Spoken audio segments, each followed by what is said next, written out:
Deux colonnes à la une, des invités, de la musique, des francs-maçons, le tout sur Radio Delta.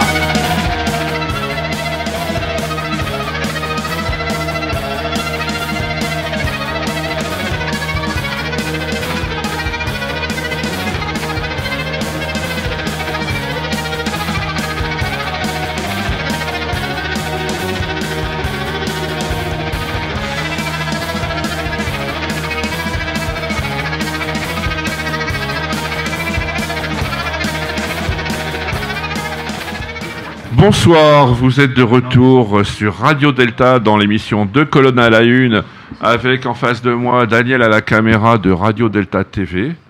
Nous avons le plaisir d'accueillir ce soir Barbara Carlotti. Je crois que nous sommes des grosses feignasses, donc Barbara, on va te laisser te présenter. Bonjour, je suis Barbara Carlotti. Merci. Alors, ce soir, je suis entouré de la galaxie, des galactiques du PAF maçonnique. Honneur à Mina. Bonjour Mina. Bonjour, très cher Bertrand.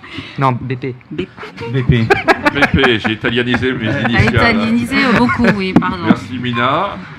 Voilà, je m'appelle Mina. Nous recevons Jean-Louis Bischoff. Alors, Campana, est-ce que je le prononce bien? Ça va. Encore. Le micro. Faut approcher le micro. Le grand Jean-Laurent Turbet qui revient sur présent. Un, deux, trois soleils, mais dans Deux colonnes à la une. Deux colonnes à la une que nous avons fondées il y a quelques années, 6, 7 ans, 8 ans. Tu as bien raison, on est bien plus jeune et bien plus beau. Et je rappelle évidemment que nous parlons en notre nom personnel et non pas au nom de nos loges ou obédiences respectives pour celles et ceux qui sont francs-maçons. Ensuite, mon complice aussi depuis de nombreuses années, le chanteur de mon groupe, Zapoy Schrödinger. Je croyais je m'appelais Totor. Frédéric Vincent. Oui, je préfère, à la limite. Ça, c'est mon nom de psychanalyste. L'auteur le plus primé de la franc-maçonnerie. Ça, c'est un petit clin d'œil complice à Emmanuel Pierrat. La symbolique du corps. C'est pour le remercier. Et ensuite, Gilles à la technique. Donc, l'excellent Gilles à la technique. L'excellent Gilles à la technique, bien. Enfin, bon, je suis réservé ce soir. Merci. Bien, écoute, Barbara, ta présentation était très intéressante, mais un peu brève. Donc, en fait, tu es un peu un couteau suisse des arts, j'allais dire, parce que tu chantes, tu fais du cinéma, tu fais de la BD et plein d'autres choses. Alors, je fais pas de BD, j'ai travaillé avec un auteur de BD qui s'appelle Christophe Blain. Et un jour, il est venu me trouver pour faire un opéra rock, mais en bande dessinée, ce qui s'était jamais trop fait. Et donc, on a, à part Guy Pellard, peut-être, ou des auteurs comme ça, mais qui sont passés par le dessin animé, plutôt dans les années 60. Mais du coup, notre idée, c'était de de faire un hommage à Pravda la survireuse, qui était déjà un hommage à Françoise Hardy à l'époque. Et on a fait une sorte de conte musical, en fait, en bande dessinée. Donc moi, je me suis occupée de toute la partie sonore, comme une bande-son de film, en fait. Et puis, j'ai écrit les chansons des personnages. Mais c'est pas moi qui dessine. J'aimerais beaucoup, mais c'est pas moi. Donc moi, en fait, en l'occurrence, je fais essentiellement de la musique. Et ça peut passer par différents médiums. Donc... évidemment les concerts, les disques, mais aussi les émissions de radio, mais aussi le cinéma, puisque j'ai fait une comédie musicale. Voilà, en fait, pour moi, le centre, c'est vraiment de composer, d'écrire des chansons. Et puis de là, on peut faire plein de choses, en fait, avec ça. Alors, c'est dommage, il s'est excusé au dernier moment, mais on le recevra à notre émission, pas comme tellement. Oui. Donc tu es quand même assez gnostique, puisque tu es un véritable démiurge, tu crées ton univers. Je crée mon univers, oui. Et alors, justement, on va commencer par ton... Mais tout artiste crée son univers. Bien sûr. Oui, mais là, il est quand même assez multiple. Donc, étant le démiurge, tu t'es arrêté au 6e ciel, mais on va franchir le 7e ce soir. Vous allez m'expliquer des choses, je sens. Chez les gnostiques, chez les gnostiques, il y a 7 ciels. Ouais. Donc, le vrai Dieu est au 7e ciel, et le faux Dieu, le démiurge, est au 6e ciel. Moi, je suis un faux Dieu, quoi. Voilà. Sympa comme présentation. Tu sais parler aux femmes. Faux Dieu, mais peut-être vraie déesse. Tu m'as appelé. Mais pourquoi ce serait toujours en dessous, les déesses? Attends, moi, je veux le 7e ciel direct ou rien du tout. Hein. C'est dans la divine comédie de Dante. Bon, alors, Ouais, mes deux acolytes, Fred et comment je vais t'appeler? JL. JL, oui. Ouais, JL. Ça va être intéressant quand on recevra Jean-Louis Bis. Vous avez beaucoup de choses à dire sur ce court-métrage 14 ans. On va commencer par là. Non, par le psychanalyste, après il y aura le regard du philosophe sur le psychanalyste. Oui, alors je vais génial. Sur l'artiste. Alors le mec normal, il va quand même lancer son truc. Le mec normal. In the mic. On va trianguler. Donc le mec normal va parler, parce que quand même dans ce court-métrage, il y a 3 jeunes filles qui souvent sont en triangle, surtout quand elles dansent. Secret. Surtout quand elles dansent. Et puis elles partent sur la route la nuit, mais pas tout à fait la nuit, c'est quand même au soleil couchant. Elles franchissent la forêt. Franchir la forêt, ça a quand même une vertu dans beaucoup de Initiatique, ouais. Dans beaucoup de rites initiatiques, ça a une vertu de purification, on va dire, ou d'épreuve. On le retrouve notamment dans Le Roi Lion, qui est un dessin animé très franc-maçonnique, selon Alain Subrebost, un auteur maçonnique. Notamment la scène où il passe, mais c'est plus intéressant à 14 ans, surtout à nos âges. Et puis après, il y a la danse, puis je dirais, est-ce que c'est la perte de l'innocence, ou le passage à l'âge adulte, et là on devient très chamanique. Ouais, absolument. Et tout cela dans un voyage onirique. Ça, c'est l'impression du mec normal. Mais je le sais peut-être pas tout à fait quand même. Donc Frédéric, ton avis? Alors j'ai trouvé ce court-métrage assez surprenant par rapport à ce qui se fait habituellement dans le cinéma français. Moi je suis quand même assez dingue de cinéma bis, donc tout ce qui est vraiment tout ce qui permet de révéler des symboles, des mythes. Je trouve ça très intéressant et ça sort vraiment on est dans quelque chose qui sort vraiment du cinéma parisien, un peu bobo, etc. Alors, on est très surpris par rapport à l'ambiance de départ, parce qu'on a l'impression de rentrer dans une sorte de slasher à la Dario Argento. Donc on a l'impression que les 3 gamines vont se faire détrousser, dépouiller dans les bois. Et du coup, on s'attend, et en fait, on s'attend à autre chose, parce qu'il y a la musique qui est complètement à l'opposé de cette ambiance un peu horrifique. Et là, vraiment, on est dans un truc complètement décalé. Il y a une sorte d'oxymore qui se met en place. Je trouve ça très intéressant. Et puis la fin aussi est surprenante, puisque il y a le passage à boîte de nuit. Donc on se dit, bon là, il va y avoir un viol, il va y avoir un meurtre. C'est pas possible. Et puis là, on rentre sur un truc chamanique. On rentre dans le domaine des rêves. Et là aussi, c'est très surprenant par rapport à ce qui se fait dans le cinéma français. Et aussi avec une qualité au niveau de la lenteur. Vraiment, tu as filmé de manière assez lente. J'ai l'impression aussi de retrouver un peu du Sergio Leone. On se croirait à un moment donné dans Le Bon, la Brute et le Truand, avec des plans assez inhabituels. Et donc là, vraiment, j'ai envie de dire merci de nous donner l'occasion justement de mettre un peu de symbolisme dans le cinéma français. Et ça fait 15 ans que je milite là-dessus, en disant qu'il faut donner la chance à un cinéma qui soit un peu différent et qui permette justement de rentrer dans nos rêves. Parce que c'est aussi la base de mon métier, de défendre les rêves. Et en fait, tu le fais vraiment admirablement bien. Donc bravo. Merci beaucoup. Alors pour le côté, juste pour te répondre, c'est vraiment un épisode initiatique de mon adolescence que j'ai voulu raconter, et c'est très lié au territoire corse en fait. Et moi, je voulais vraiment raconter une sorte d'épiphanie qui avait lieu par la musique en Corse.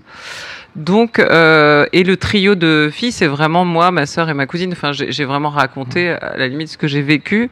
Par contre, comme tu le disais si bien, c'était le film, je l'ai émaillé d'une certaine manière de toutes les influences du cinéma de l'époque, et notamment Les Griffes de la Nuit, dont on voit pas très bien, mais dans la chambre nocturne où elle se maquille le soir avant de sortir en cachette de ses parents, il y a une affiche des Griffes de la Nuit. Et en fait, pour moi, toutes ces adolescentes, comme on était d'ailleurs, je pense, à l'époque, on transporte avec nous tout notre imaginaire, en fait, cinématographique, musical, etc. Donc, quand elles chantent, elles citent à la fois des chanteurs qu'elles écoutent à l'époque, mais ça va des Comatines à Gotener, ou à Dao, ou à Soft Cell, voilà. Et puis, quand elles sont dans la forêt, pour elles, c'est les Griffes de la Nuit. Il va forcément leur arriver un truc. Et donc, moi, ce que je voulais montrer par ce film, c'était ce qu'elles projettent, pas tellement nous, ce qu'on peut voir de l'extérieur, de ce qui leur arrive. Ça m'intéresse pas. Enfin, ça m'intéressait moins. Disons, ce qui m'intéressait, c'était quand tu es adolescente, à 14 ans, qu'est-ce que tu ressens, en fait, quand tu vis ces aventures-là, qui sont des aventures émancipatrices, totalement, et dans lesquelles tu peux avoir des fulgurances, tu peux rentrer en contact avec des choses complètement étrangères, inédites.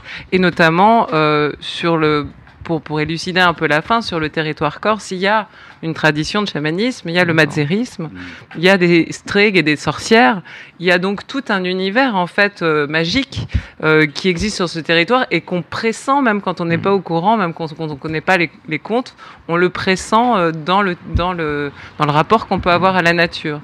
Donc pour moi, cette longue marche comme ça dans la nuit pour aller danser en boîte de nuit, c'est absolument ce voyage initiatique des filles, cette prise de contact avec la nature. Mais je te laisse, Jean-Louis, je te laisse continuer. Juste Jean-Louis, parce que vous deux, vous allez pouvoir peut-être l'expliquer. C'est qu'à la fin, il y a un serpent, mais est-ce que c'est le serpent de l'arbre de la connaissance ou est-ce que c'est le serpent du caducée d'Hermès? Alors en Corse, il y a beaucoup de couleuvres et c'est une vraie couleuvre corse que j'ai utilisée, donc c'est complètement c'est pas un faux serpent, hein, c'est un vrai. Non, c'est un vrai serpent, ouais, absolument. Une couleuvre aspic. Non. Et donc c'est le serpent, ça peut être plein de choses, oui, ça peut être évidemment qu'il y a une métaphore très forte de qu'est-ce qu'elle va apprendre de cette expérience. Et ça peut être à la fois sexuel, mais ça peut être absolument symbolique sur la nature, sur même cette sorcière qu'elle rencontre. Pour moi, c'est complètement ouvert. C'est-à-dire, j'ai pas du tout voulu enfermer la lecture quelque part. J'ai plutôt voulu donner un peu des pistes. Et puis, pour moi, c'est aussi la rivière qui est vivante. C'est-à-dire les rochers, les animaux, tout ça, les arbres, tout ça parle en fait aux adolescents, enfin à l'adolescente en question. Tout ça lui parle et en fait c'est cette expérience de connexion en fait qu'elle est en train de vivre.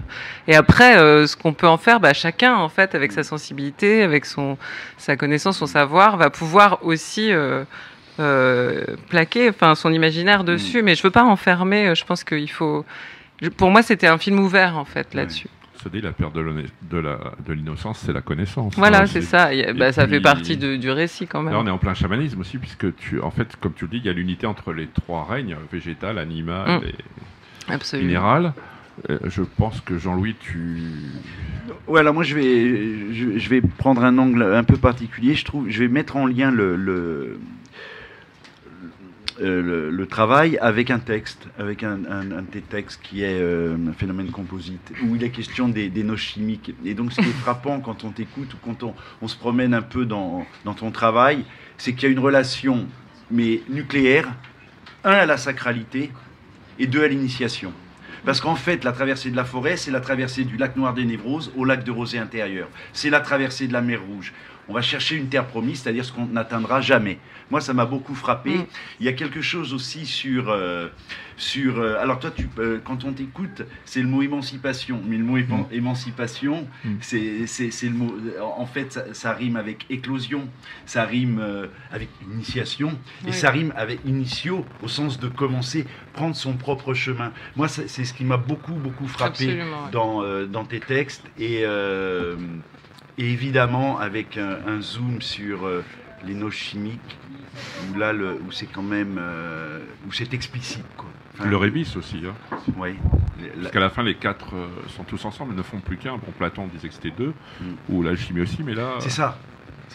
Voilà, très globalement et en première main, c'est comme ça que j'élaborais l'intelligence de ton esthétique. Ouais. Non, mais c'est très juste sur le chemin, effectivement. Je pense que c'est vraiment... on est là-dedans. Et effectivement, moi, je dis émancipation parce que c'est aussi ce que j'ai raconté aux adolescentes quand je tournais le film, pour leur dire quelque chose de concret par rapport à leur vécu aussi. Mais c'est vrai que il y a vraiment ce chemin de liberté qu'elles empruntent. Et ce qui leur arrive, c'est que de l'initiation, tout le temps. C'est sûr. C'est important ce qui a été dit sur la relation Matsérou. Oui. Tu pourrais peut-être l'expliquer parce que c'est pas tellement connu en France. Non, c'est pas connu. Mais moi, je l'ai découvert assez tardivement parce qu'on n'en parle pas tellement dans les villages en Corse. C'est un peu interdit. C'est-à-dire le Matsérou, tu vas pas quand tu vas le trouver, c'est pour des raisons extrêmement précises. Et comme tu peux pas parler de la mort ou de la mort qui vient de chercher. Et donc, en fait, le matzérisme, c'est une forme de chamanisme qui passe par les rêves, justement. Et donc, le Matsérou, il rêve qu'il devient un chien. Et il se transforme en chien, il va chasser les personnes qui vont mourir, en fait, dans la communauté du village dans laquelle il se trouve en général. Mais il y a des Matsérous blancs quand même qui vont sauver les personnes qui sont destinées à mourir. Donc il y a tout un jeu comme ça. Enfin, c'est un passeur en fait, finalement. c'est souvent quelqu'un qui vit un peu en marge du village, de la société. Ça fait très peur parce qu'il est capable de prédire la mort, il est capable d'annoncer. Et moi, très étrangement, quand j'ai commencé mes recherches sur les rêves, mon père m'a mis en contact avec un très vieux copain à lui qui est aussi chanteur, qui était un indépendantiste assez célèbre et tout ça, et qui lui a eu un fils qui à un moment donné dans son adolescence a commencé à avoir des visions très très fortes et à annoncer des choses aux gens assez terribles. Et donc il disait il faut pas prendre cette route parce que j'ai rêvé. Donc il dessinait la voiture, il dessinait ce qui allait se passer le lendemain ou le surlendemain, etc. Et il a commencé à avoir vraiment des visions extrêmement impressionnantes. Et son père, qui au début pensait qu'il avait un problème peut-être psychiatrique et tout ça, s'est dit mais non, en fait il faut le croire parce qu'il y a des choses qui se passent en fait. Et il l'a vu à l'œuvre. Et donc il a commencé à me raconter toutes ces histoires, mais il m'a dit mais je peux pas t'en dire plus. Enfin, c'était vraiment. Et puis son fils après, il a maîtrisé en fait ses dons d'une certaine manière, et il les a canalisés un peu différemment. Mais c'était quelque chose qui, à l'adolescence, l'envahissait énormément et tout ça. Et moi, j'ai vraiment été très impressionnée par cette histoire. Et ça fait vraiment partie du coup de. Enfin, en Corse, on peut pas vraiment. En fait, on peut pas en parler explicitement parce que c'est mauvais présage. C'est un mauvais présage. Ouais. Après, il y a des stregs qui sont vraiment des sorcières. Alors ça, c'est autre chose. Il y a des guérisseurs, et il y a tout ce savoir qui est lié infiniment à la terre, au savoir des plantes, au savoir des pierres, etc., qui irrigue tout l'imaginaire corse. D'ailleurs, il y a un roman qui est sorti il y a 3-4 ans qui s'appelle Le Caillou, qui avait été écrit par... je leur retrouverai le titre, je le dirai tout à l'heure, mais Le Caillou, en fait, ça raconte l'histoire d'une continentale qui arrive en Corse et en fait qui est en train de sculpter un caillou, une pierre, et petit à petit c'est elle qui va devenir le caillou, elle va se marier avec un Corse, etc. Ah dingue, je connais intéressant ça. C'est hyper intéressant. Et ce qui est amusant, c'est que finalement, on peut faire un lien aussi avec le corbeau dans la mythologie celte, puisque chez les Celtes, le corbeau c'est le passeur entre les deux mondes. Comment dire, on va attaquer un peu tes influences, parce que pour construire ton univers, tu as dû quand même un peu être influencé. Et donc, est-ce que tu as des influences littéraires, philosophiques, musicales? Parce que finalement, ton univers est assez intéressant et c'est pour ça que nous, francs-maçons, nous t'avons invité ce soir. Faut que je donne mes sources, c'est ça? Voilà. Non, c'est compliqué parce que je vais parler très vite. Elle peut le faire. Je peux le faire. Non, ça fait quand même maintenant presque 20 ans en fait que je fais des disques, etc. Donc en fait moi j'ai commencé vraiment j'ai commencé assez jeune en faisant un groupe de pop au collège, après je suis allée au conservatoire. Donc en fait il y a énormément d'influences et c'est vraiment un mélange, c'est-à-dire si je remonte très très loin, je peux dire que mon premier coup de cœur, c'est Dao, mais en même temps, j'écoutais des chansons corses toutes petites. Et là, en ce moment, je suis en train de faire un disque sur ces chansons, justement. Je me nourris à plein de sources extrêmement différentes. C'est très hétéroclite. Il y a une période où j'étais amoureuse de Nina Simone, et puis après, il y avait une période où j'étais amoureuse de Johnny Mitchell, et puis après, il y a une période où, j'écoutais Giorgio Moroder, et puis après, il y a Donc, je peux pas... Donc, Donna Summer. Ouais, tous les girls groups des années 60 aussi que j'ai... Après, je pense que maintenant, ce que je continue à écouter, c'est beaucoup une pop des années 60 aussi. Des Beatles, des Beach Boys, des Zombies, des Kinks, beaucoup, une façon de composer des mélodies en fait plutôt dans cette sensibilité-là. I'm talking about good vibration. Voilà. Et puis en même temps, j'ai été moi nourrie à la musique des années 80 puisque c'était mon adolescence et que très jeune j'ai écouté énormément de groupes pop de cette époque. Donc il y a plusieurs choses. Mais après, quand je suis rentrée au conservatoire, il y avait la mélodie française et il y avait des textes de poètes mis en musique par Fauré, Ravel, Debussy, etc. Donc en fait, et ça m'a autant plu. Je fais pas de hiérarchie en fait du tout moi entre les styles. Je trouve que à chaque fois, quand il y a le texte ou la musique m'intéresse, je me dis pas que c'est mieux ou que c'est moins bien, ou etc. Je fais vraiment pas de hiérarchie. Donc du coup, je vais puiser un peu partout comme ça. Et après, pour la littérature, oui, j'étais très très très amoureuse de Baudelaire, dont je connais encore des poèmes par cœur parce que il m'a beaucoup marqué aussi adolescente. Donc je pense que les choses qui m'ont marqué adolescente restent assez prégnantes en fait aujourd'hui. Mais j'écoute aussi, je sais pas, des groupes psychés d'aujourd'hui comme Tame Impala ou enfin voilà, il y a ou MGMT ou des choses comme ça. Donc en fait ça va un peu dans tous les sens, je dirais. Henri Miller, t'as écouté, non? T'as lu? Henri Miller et Anaïs Nin, une période c'était très important aussi pour moi. Surtout les lettres d'Antonin Artaud, Anaïs Nin, qui sont je crois, parmi les plus belles lettres d'amour que j'ai jamais lues. Opus Pistorum, d'Henri Miller. Et voilà aussi Antonin Artaud. Enfin, en fait j'ai des périodes, mais je pense comme tout le monde qui s'intéresse à la littérature, à la musique, on a des périodes de découverte. Et puis après, on continue, on va reconvoquer certaines références quand on en a besoin, quoi, ou voilà, pour le plaisir aussi. Alors c'est dommage que je le reçoive plus tard, mais donc on avait parlé d'un livre, Marie Ferranti, si je le prononce bien, qui a écrit Les Maîtres Chanteurs, et en fait qui parle de tout cet univers, de tout ce rapport de la Corse avec le chant. J'ai l'impression qu'il y a quand même un univers qui est propice, je dirais, à la beauté, en fait, puisque nous, les francs-maçons, c'est notre but, nous sommes à la recherche de la beauté. Comme Baudelaire, quoi. Voilà, qui se traduit par l'harmonie. Alors, et effectivement, comme Baudelaire dans son premier poème, Hermès Trismégiste, nous franchissons le pas dans ce fossé, dans ce précipice. Et nous traversons aussi des forêts de symboles vivants. Voilà, exactement. Moi, je sais pas pourquoi, je préfère la très chère était nue et connaissant mon cœur, elle n'avait gardé que ses bijoux sonores qui dans leurs jours heureux lui donnaient l'air vainqueur, comme dans leurs jours heureux les esclaves des morts, choses comme ça. Je crois que j'aime bien ça. Puis il y a les frères, il y a un poème où il y a les frères qui sont des flambeaux vivants d'ailleurs, qui montrent le chemin aussi dans les fleurs du mal. Oui, Mina, je sens que tu veux poser une question. Oui. Tout va toujours bien, Barbara. Tout va bien, mais j'ai plus de vin à boire et je comprends pas. C'est vidé inadmissible. C'est normal. Cette maison n'est plus ce qu'elle était. Exactement, surtout dans Nous un sommes rapport chez Marie onirique à C'est de la provocation. Et apparemment, Marie s'est mis au mœurs corse. Moi, je voulais te demander... En fait, il faudra venir sur l'autre émission de Radio Delta où on va voir. Ce que je voulais te demander, Barbara, c'était ton rapport justement au tabou, puisque on sent vraiment à travers ton travail que tu bouscules les tabous un petit peu partout, et cette recherche, ne serait-ce qu'à travers des modes d'expression aussi variés que faire l'animation musicale d'une BD, ou alors aller comme ça dans la réalisation, ou alors découvrir un petit peu le monde de l'adolescence, etc. Qu'est-ce qui t'a poussé à faire ça ? Je sais pas, je pense que quand on fait des œuvres, en fait, enfin quand on essaye en tout cas de produire des œuvres, je pense qu'effectivement il y a toujours le franchissement de quelque chose, et puis surtout c'est une prise de parole aussi, donc moi je dirais pas que j'essaye de, enfin en tout cas disons que j'essaye de chercher une expression libre, et j'ai pas de frontières en tout cas morale établie là-dessus, quoi.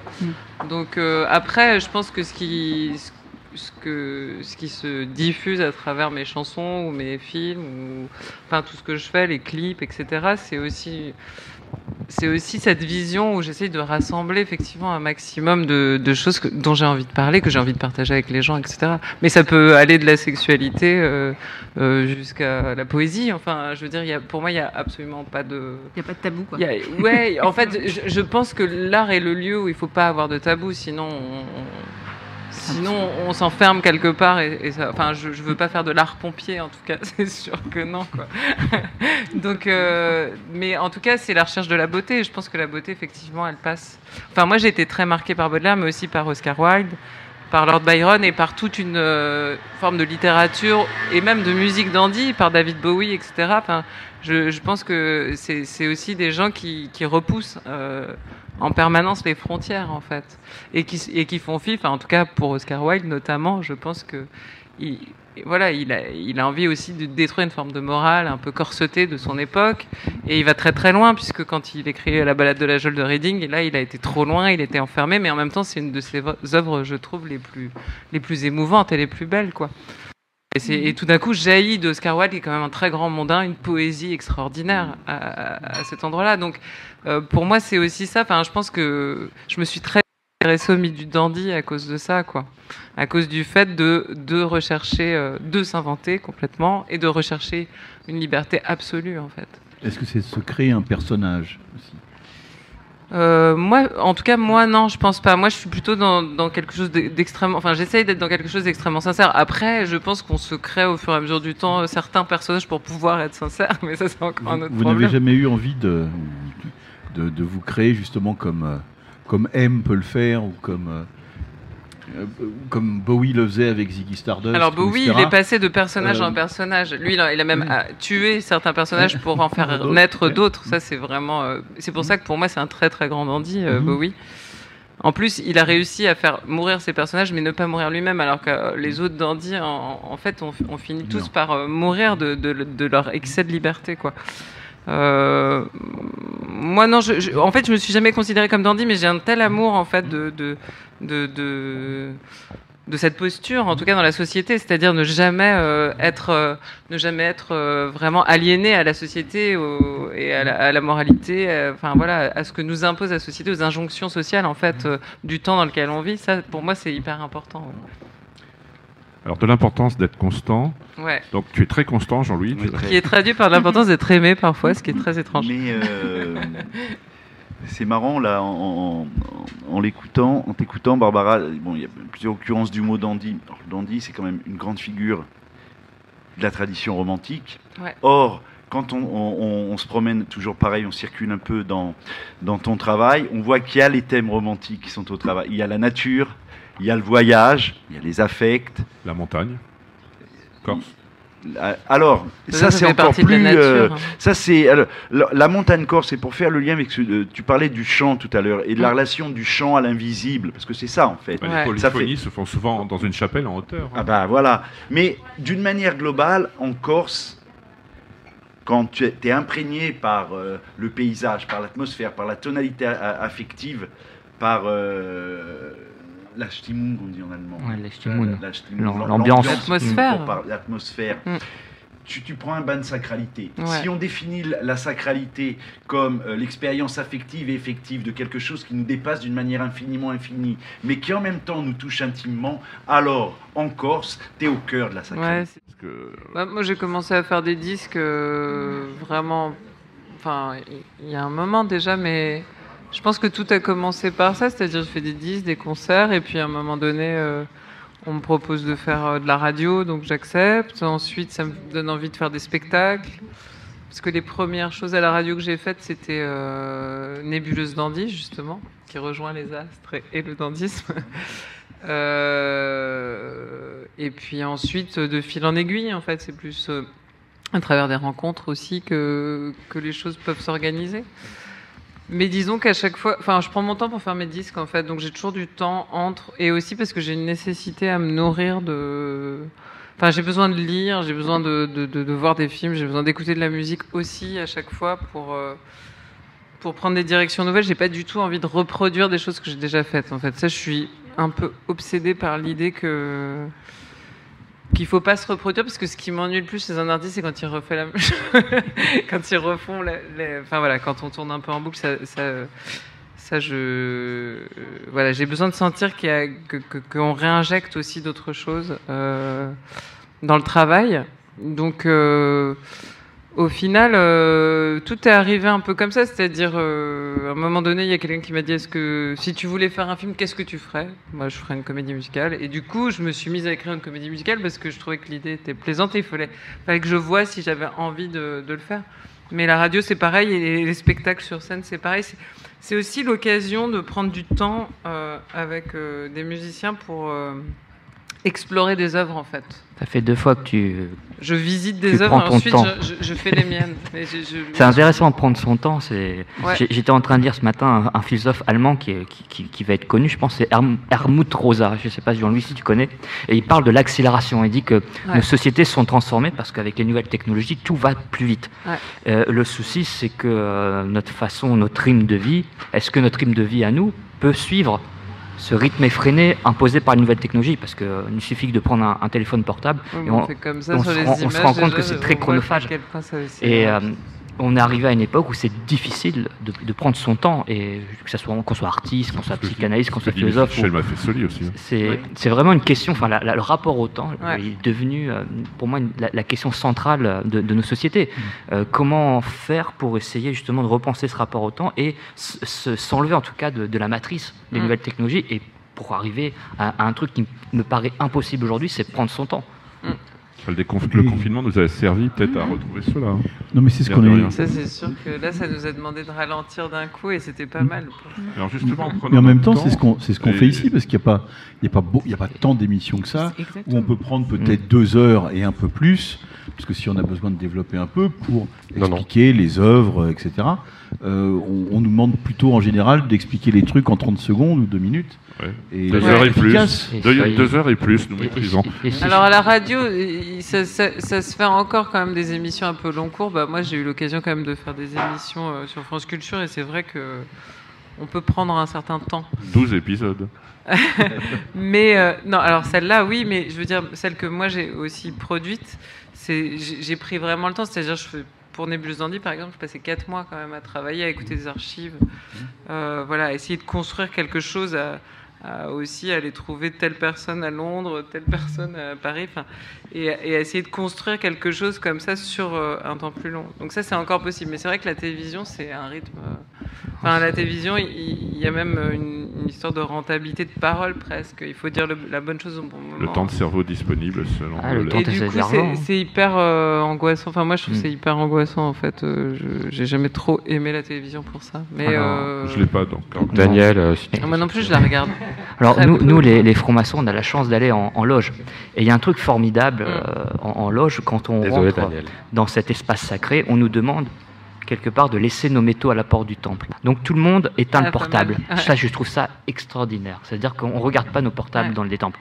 Et c'est vrai que ça, du coup, ça fait beaucoup de bien, et on prend le temps. Pour le coup, on prend le temps d'être présent. Et ça fait partie un petit peu des qualités spirituelles de la maçonnerie. Ouais, mais c'est pareil quand je suis en studio. Moi, je sors pas mon portable quand j'enregistre un disque, et du coup, on passe des journées entières à se poser des questions musicales, et on n'est pas du tout en train de répondre à des... moi, j'exclus complètement ce truc-là, parce qu'effectivement, sinon, on peut pas... En fait, je pense qu'on n'a pas la capacité de concentration réelle qu'on pourrait avoir. D'ailleurs, je saluais ma loge, Montmorency Luxembourg, où nous ne regardons jamais nos portables. Tu parles. Ah ben bravo, hein. À propos de loge, en loge, il y a la dialectique de la lumière et des ténèbres, évidemment. Or, la dialectique de la lumière et des ténèbres, moi, je trouve qu'on la trouve beaucoup chez toi, notamment dans voir tomber les étoiles. Ouais, les étoiles tombées, ouais. Et quand elles tombent, on marche dans la ténèbre. C'est le désastre. Les étoiles qui tombent, ça s'appelle un désastre. Ça s'appelle un désastre. Donc l'éloge de la lenteur. C'est vrai qu'en fait, la lenteur, ça fait beaucoup vendre en ce moment. Parce que pas plus tard qu'hier, j'ai vu un livre qui était écrit par sur le voyage, la lenteur, par des auteurs brésiliens. Donc c'est vrai qu'on ne peut pas passer d'avis qu'en fait, pour rebondir sur l'harmonie des sphères, et la musique des sphères que nous n'entendons plus, c'est peut-être parce que nous allons trop vite. Alors, ce que nous dit Armut Rosa, ce formidable philosophe allemand, il dit que finalement, pour le contraire de l'accélération, c'est pas la lenteur. C'est ce qu'il dit, c'est pas en allant moins vite qu'on va arranger la situation. En fait, il parle d'un concept de résonance. Il dit justement l'urgence, c'est de pouvoir rentrer dans un autre réel, dans une autre réalité, qui est par exemple celui des rêves, celui des symboles.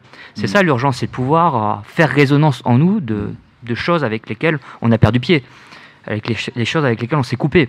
Comme tu disais tout à l'heure, Jean-Louis, l'important c'est de sortir du et, de retrouver c'est de retrouver le et de sortir du ou, aristotélicien, parce que voilà un des grands changements de paradigme dans notre histoire de l'Occident, l'histoire de la philosophie, quand Aristote nous dit qu'une chose ne peut pas à la fois être et ne pas être, quand il explique le principe de non-contradiction qui va générer en tout cas tout un ensemble de dogmes, de manières de faire sur plus de 2000 ans.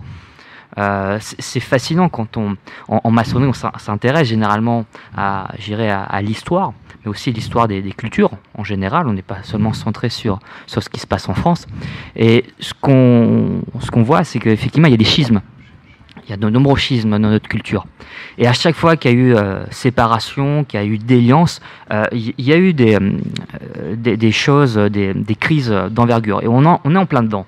Je veux dire, la crise qu'on vit, effectivement, ça reflète notre manière de ne pas parvenir à rassembler ce qui était éparse. Je reprends une locution qui est très maçonnique et que j'adore. Réunir ce qui est éparse. Et répandre la lumière. Pour répandre la lumière. Et pour répandre la lumière, c'est-à-dire essayer de conjuguer les opposés. Et dans ton œuvre, on ressent un petit peu... Il y a un côté Hermès. J'adore j'adore Hermès dans la mythologie grecque. Parce que c'est le fripon divin, c'est celui qui joue avec les codes, mais il rassemble finalement, il rassemble Apollon et Dionysos, il rassemble les opposés. Et j'adore ce côté-là parce que finalement il est espiègle, il transgresse les lois, il se dit mais finalement à quoi ça sert de mettre autant de mesures barrières, autant de règles pour... Finalement ça assèche la vie sociale, le rythme de la vie. Et le bonheur dans ton œuvre, c'est effectivement de retrouver le principe de contradiction, le fait qu'une chose peut à la fois être et ne pas être. Et c'est ça qui est génial. Si on s'y attend pas, on joue avec les codes, donc il y a ce côté très enfantin qu'on va retrouver. Et en même temps, derrière, il y a le côté tragique. Et c'est génial de pouvoir jongler avec les deux, parce que du coup, on retrouve un petit peu l'enfant intérieur qui est en nous. Un réenchantement du monde, tu veux dire? Oui, on peut parler, et c'est mon livre phare, c'est le réenchantement initiatique du monde, de montrer que l'initiation, c'est justement retrouver toutes ces facettes multiples de sa personnalité, notamment ce côté enfantin, puisqu'on est dans une société, c'est pas bien d'être enfantin. Vous allez au boulot, on va vous critiquer parce que vous êtes en train de chanter sur votre bureau. Au contraire, c'est ça qui réenchante le monde, c'est ces grains de folie, c'est le fait de justement d'être en dehors des codes. C'est ça qui est génial. Et ça, tu le fais extrêmement bien. Et bravo. Alors, je vais rebondir là-dessus. D'ailleurs, je vous invite à lire son ouvrage. Merci. Puisque c'est un peu ce que disait Michael Edwards, un académicien français-britannique, ce qui est un peu un oxymore. Et en fait, il a fait son cours au Collège de France sur l'émerveillement. Je pense qu'en fait c'est ça l'émerveillement. Il en a fait un livre qui est remarquable. Et je pense qu'en fait, être enfantin, ce n'est pas péjoratif, c'est en fait retrouver la capacité à s'émerveiller. Et c'est vrai que quand on t'écoute, on se dit ah, mais c'est faussement naïf. Et en fait, on découvre que c'est un émerveillement. Je sais, merci. Je sais pas quoi dire de tout ça, mais non. Par exemple, par rapport à la comédie musicale, c'est vrai que cette idée que on puisse, par exemple, chanter, danser n'importe quand. Enfin, moi, j'adore la comédie musicale simplement pour ça, pour cette capacité à se mettre justement dans un état comme ça de perméabilité, de être capable de chanter et danser dans la rue. Enfin, c'est ce que je souhaite à tout le monde, en fait. D'une certaine manière, je pense que on se réprime beaucoup sur ces choses-là, quoi. Donc, faire une comédie musicale, pour moi, c'est porter ce rêve-là aussi. Et après, par rapport aux chansons, je sais pas. Oui, je pense que quand tu disais c'est faussement naïf, oui, c'est faussement naïf. En tout cas, effectivement, c'est aussi l'idée de considérer tout, c'est-à-dire de la même manière, c'est-à-dire de se dire bon voilà, il se passe ça. Je m'interroge sur, mais j'ai pas envie d'émettre de jugement ou de. Pour moi, il y a vraiment l'idée de faire des chansons, c'est plus de dire ce qui est, quoi, mais ce qui est vraiment, quoi, pas en partie, et pas de donner ma version même des faits, mais d'essayer d'embrasser en fait une complexité effectivement des choses, quoi, des émotions, du monde, de ce qu'on voit, de ce qu'on ressent, de ce qu'on pressent même, et d'essayer que ça, dans la chanson qu'on vient d'entendre. C'était vraiment suite à la lecture d'un texte. C'était Il est important d'être constant, que j'avais vraiment tiré ce fil. Et voilà, et je me demandais effectivement d'où vient la vérité, quoi. Enfin, il y a des questions qu'on se pose comme ça, quoi. Quand je sens que les choses sont vraies et tout, d'où ça vient. Peut-être que ça vient effectivement de notre relation aux astres, en fait.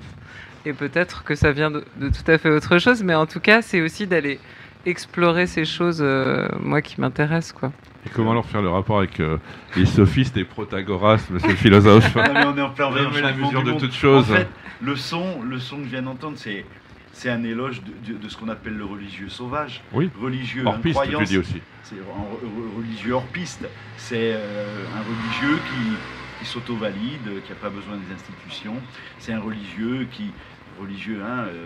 croyance en des entités invisibles. Ce que tu disais tout à l'heure, en fait, tu faisais aussi... Enfin, le prétexte ou le sous-texte, ton propos, tu disais, tu parlais parlais de l'intelligence tout à l'heure et tu disais, mais moi, c'est pas l'intelligence qui m'intéresse, c'est pas l'intelligence qui saisit, c'est plutôt une intelligence qui est saisie. En fait, c'est ça.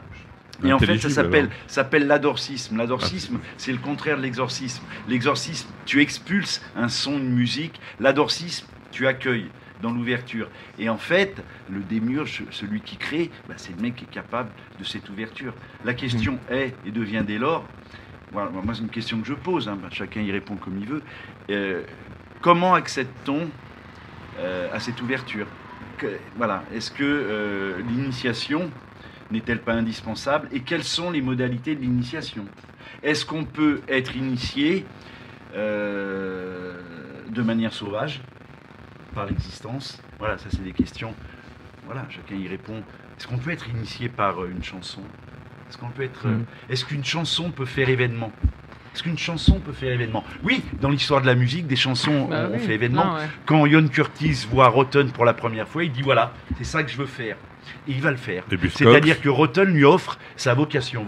Il est appelé, mais il a aussi, c'est pas un vague feeling, parce qu'un vague feeling, tu mets un coup de pied dans un lampadaire, tu en as 35 000 par jour. Le mec, il est capable d'élaborer l'intelligence de son appel. C'est-à-dire qu'il a la volonté, la rationalité, la sensibilité, la persévérance, la constance, il va au bout du truc. Il y en a peu des mecs comme ça. Il y en a très peu. Et c'est ça, à mon avis, l'harmonie. Et c'est ça le spirituel. Les Sex Pistols étaient des démiurges, puisqu'à chacun de leurs quelques rares concerts, il y a 5-6 groupes qui se formaient à chaque fois. Les Buzzcocks, Joy Division. Marcus le montre très bien dans l'histoire secrète du XXe siècle. Lipstick Tracers. Rotten, c'est... D'ailleurs, Rotten lui-même dit... Rotten, c'était pas non plus une grande conscience de notre temps. Cela dit, il est peut-être possédé par des trucs qui nous déplacent de manière infiniment infinie. Il a accueilli, c'était un réceptacle. Et il dit, oui, tiens, c'est peut-être pas con cette histoire-là. Alors, on a une spécialiste de la Kabbale, donc la Kabbale, c'est réceptacle, donc tu veux dire que Johnny Rotten était kabbalistique. Ouais. C'est la thèse de Marcus, moi je sais pas. Oui, bien sûr. Non, il est aussi sur les bodomies, là, au début, et la gnose.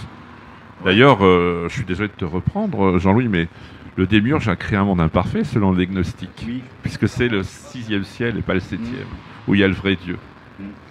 Oui, donc cet amour du songe de Polyphile? Alors je l'ai découvert assez tardivement en fait, quand je travaillais sur les rêves justement. C'est le songe. le songe, toujours le songe.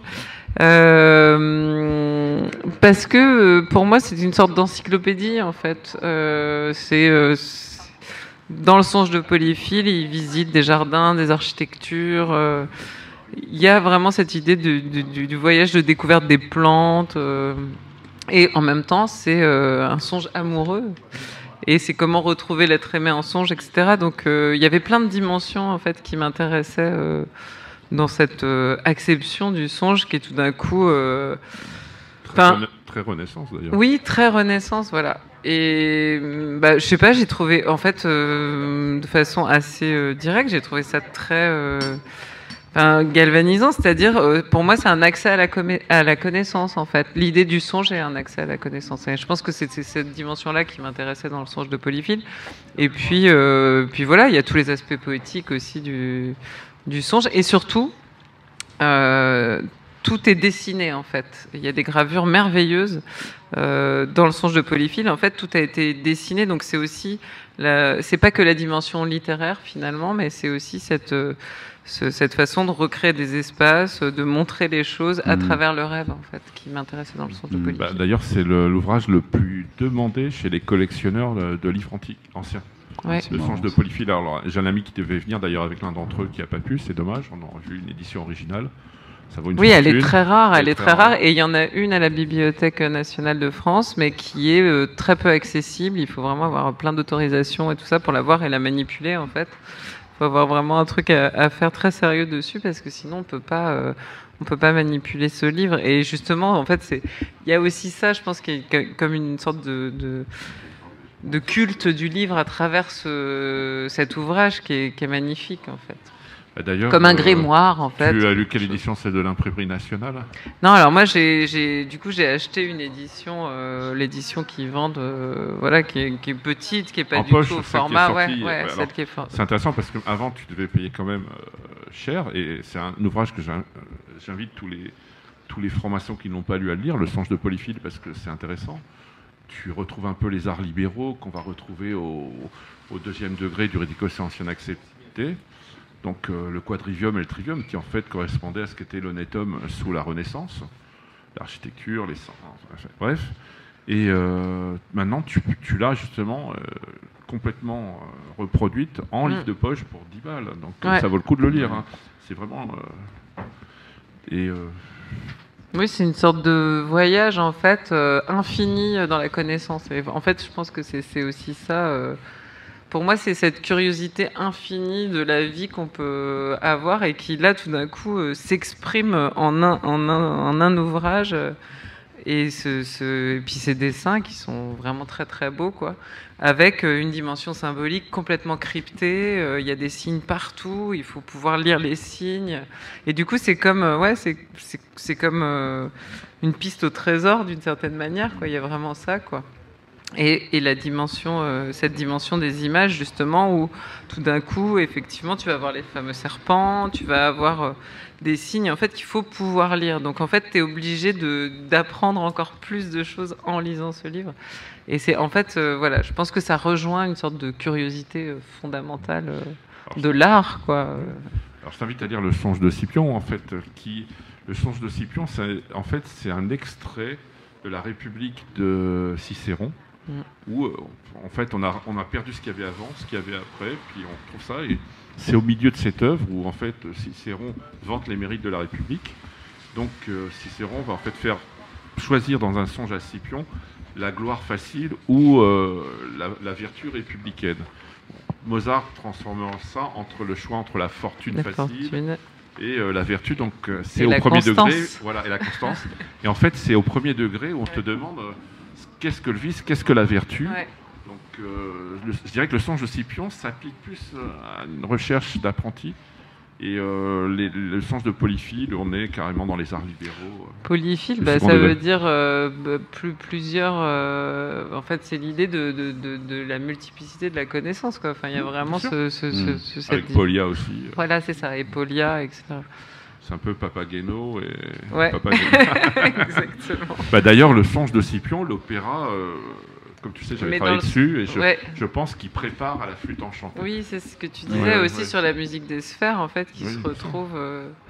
Et pour tous les amateurs qui aiment la musique, il y a In the Mist, donc effectivement, la musique des sphères, qui est un opéra qui est remarquable. Et puis sans ça, il y a...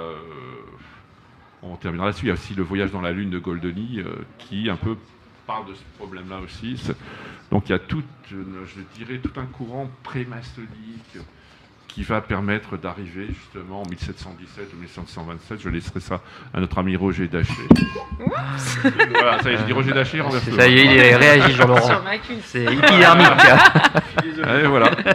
Voilà, les historiens. Mais le vin, non.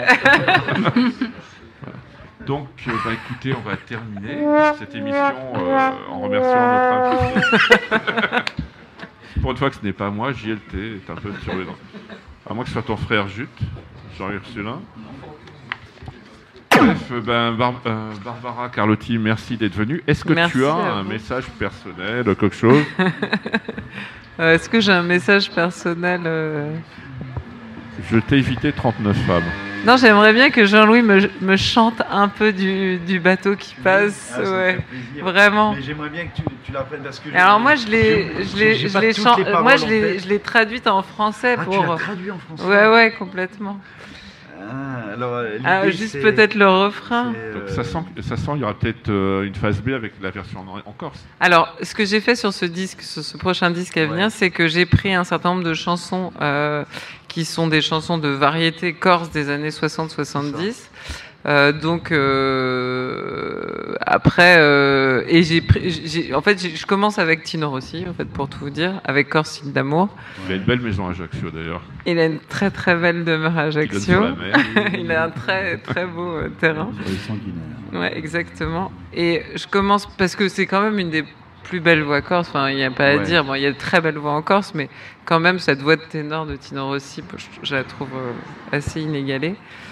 Et il ouvre quand même la voie à justement toute une variété corse en fait qu'on connaît peu aujourd'hui, mais qui a fait quand même les heures de gloire de la chanson corse, en fait. Vraiment, dans les années 50, 60, 70, il y avait d'ailleurs Antoine Chiozzi, Charles Rocchi, tous ces chanteurs sont passés à l'Olympia. Enfin, ils ont vraiment eu un très grand succès. Et aujourd'hui, on les a un peu oubliés. On les a aussi un peu oubliés parce qu'il y a eu tout le réacquist et qui faisait qu'on revenait à la musique traditionnelle corse, vraiment la musique folk, en fait, corse, quoi. C'est ça.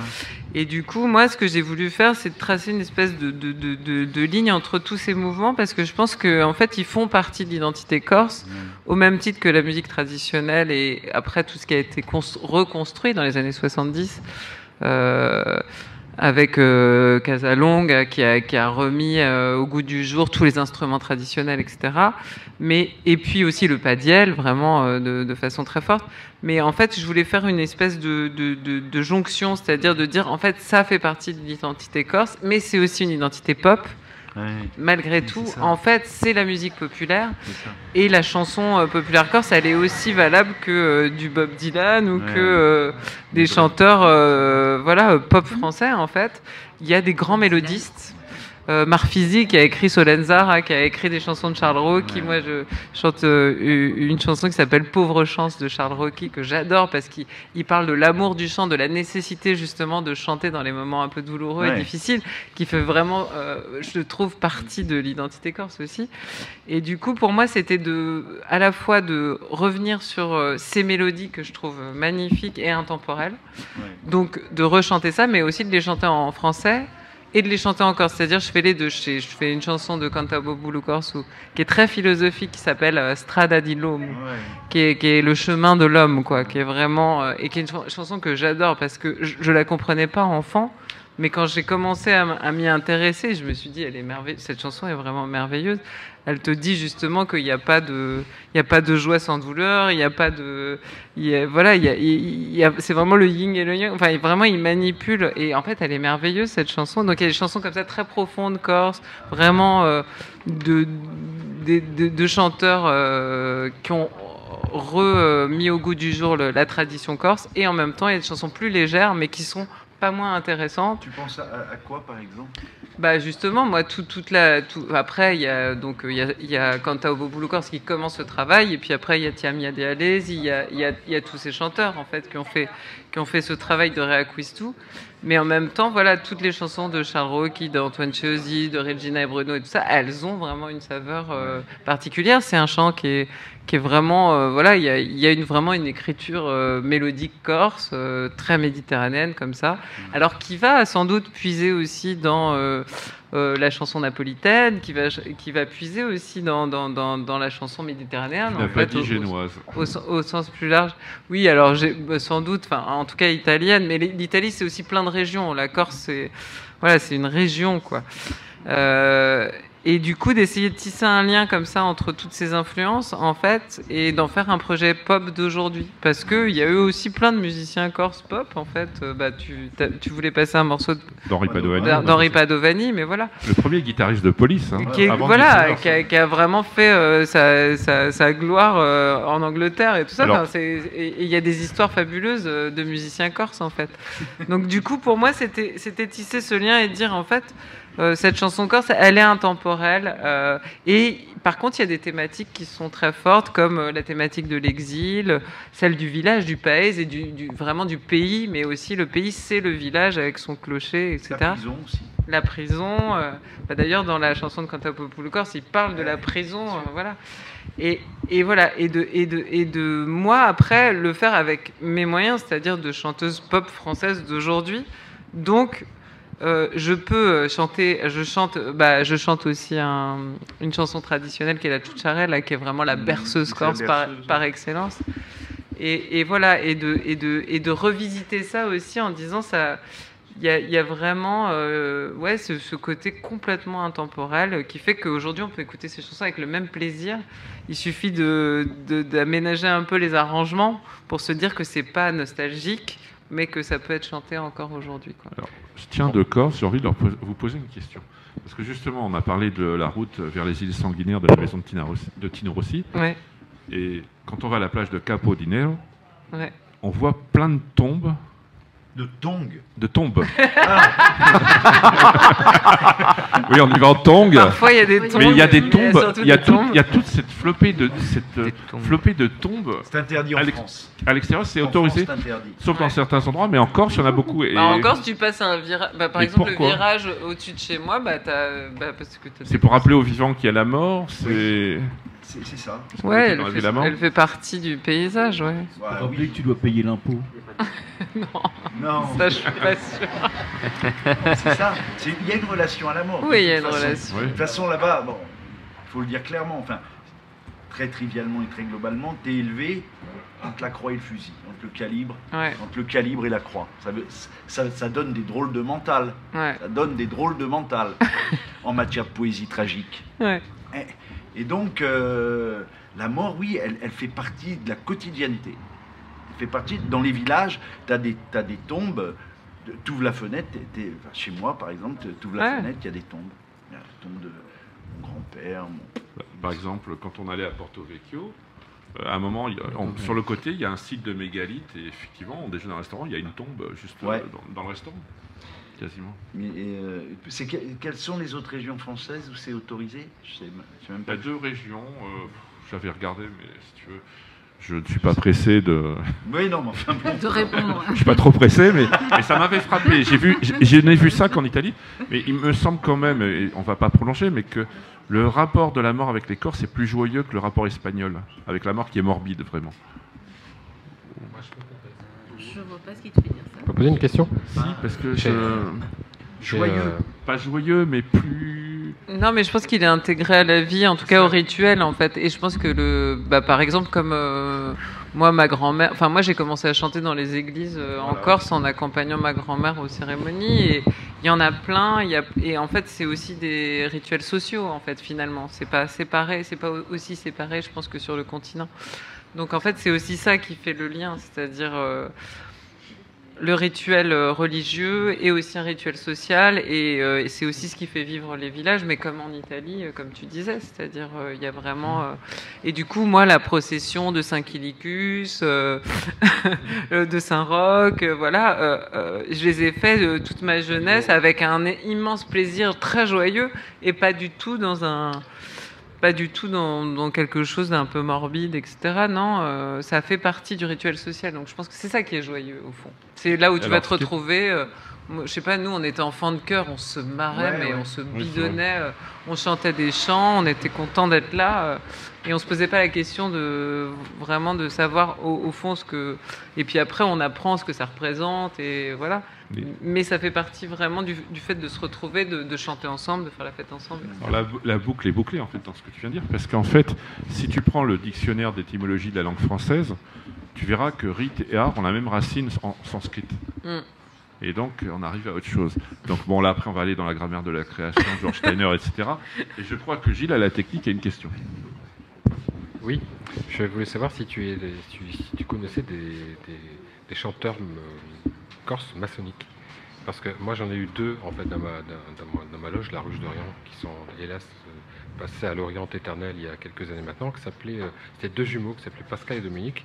Et ils étaient de l'époque Tino Rossi, en fait. Ah non, je les connais pas. Et ils avaient de super petites chansons corses, que j'en ai retrouvé certaines d'ailleurs, mais il y avait également des chansons maçonniques corses. Ah, alors ça, je connaissais pas du tout. Je veux bien que tu m'envoies ça dans ma recherche. Parce que moi, maintenant, je découvre aussi plein de chants que je connaissais pas, parce que ça passe pas forcément à la radio, etc. Mais et puis il y a tout un chant religieux du Moyen Âge qui est hyper riche en Corse et qui est très...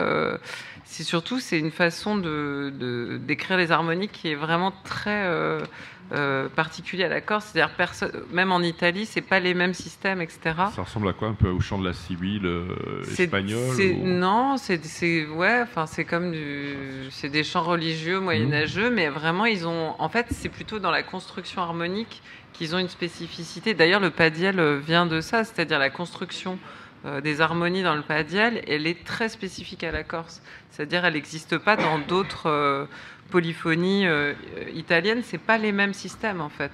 Et du coup, c'est ce qui fait qu'il y a une identité corse musicale à part, en fait, et qu'ils ont pu prétendre aussi à cette identité corse, parce que dans la musique, il y avait une particularité que tu retrouves pas ailleurs dans la Méditerranée. Donc c'est aussi très intéressant de se pencher là-dessus. Et donc moi, je voudrais mettre un tout petit peu, tu vois, de passer par un pas d'Iel comme ça dans une église, de se balader en bord de mer et puis ensuite de chanter une chanson. Je voudrais qu'on fasse ce voyage à travers mon disque, qu'on sente que voilà, c'est un territoire. Non, mais c'est un territoire comme ça qui est multiple. Alors sache que le pas de côté est très important en maçonnerie. Le pas de côté, dans une de mes chansons, je parle du pas de côté. Elle en parle justement. Ouais.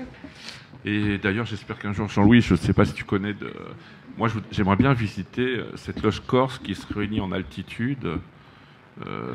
L'été. C'est pas une loge, vraiment. C'est pas une loge. Si, mais il y a une loge qui se réunit. C'est une fraternité. Oui, mais il y a une loge aussi. Bon, on y reviendra.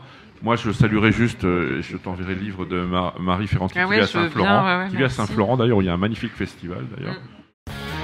2 colonnes à la une, des invités, de la musique, des francs-maçons, le tout sur Radio Delta.